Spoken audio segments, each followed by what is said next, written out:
Louisiana's forests are not only a beautiful part of Louisiana's heritage, but they're an economic driver in the state.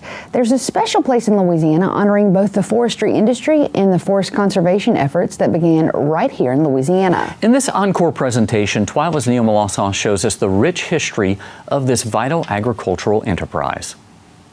At the appropriately named Longleaf, there's a monument to the state's forestry industry. With more than 60 acres, it's hard to call it just a museum, but the Southern Forest Heritage Museum sits on a site of the former Crowell lumber plant, which was abandoned in 1969 after almost 80 years in operation. Well, our primary mission here is to preserve the culture and the heritage of early lumbering in Louisiana and the South, in particular what is referred to as the golden age of lumbering.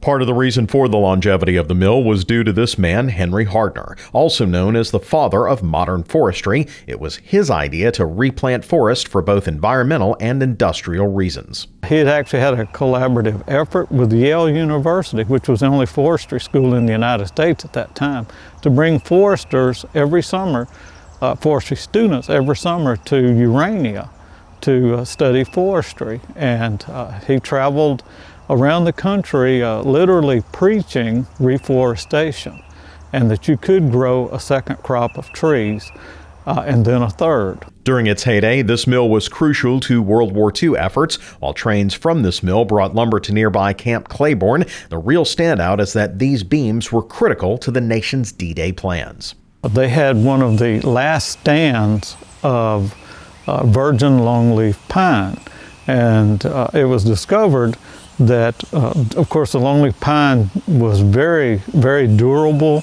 wood, and so Andrew Higgins in New Orleans was developing what became known as the Higgins boats, or what everyone knows as landing craft during World War II.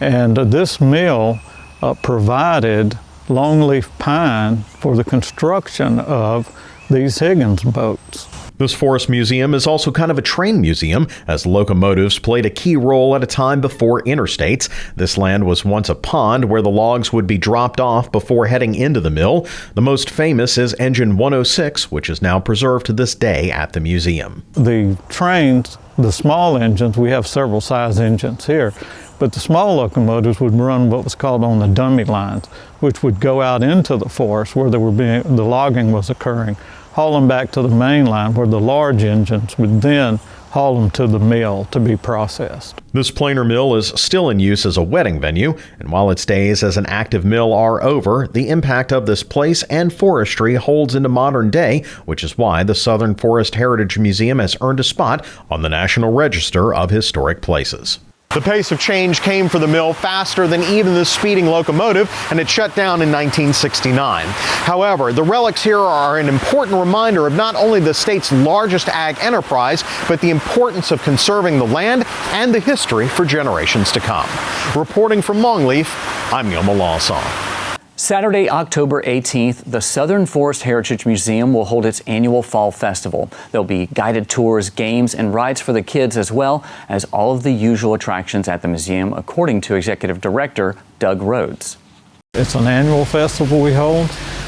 It's called a steam up, and what happens, all the folks with the miniature steam engine, working miniature steam engines, bring their steam engines here, and they operate them for 2 days.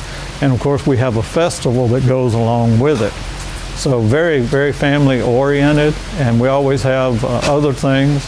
For instance, we have a guy that brings his, I think it's 1926 Ford Model T, and you can ride in it. To learn more about the Southern Forest Heritage Museum, visit our website at twilatv.org.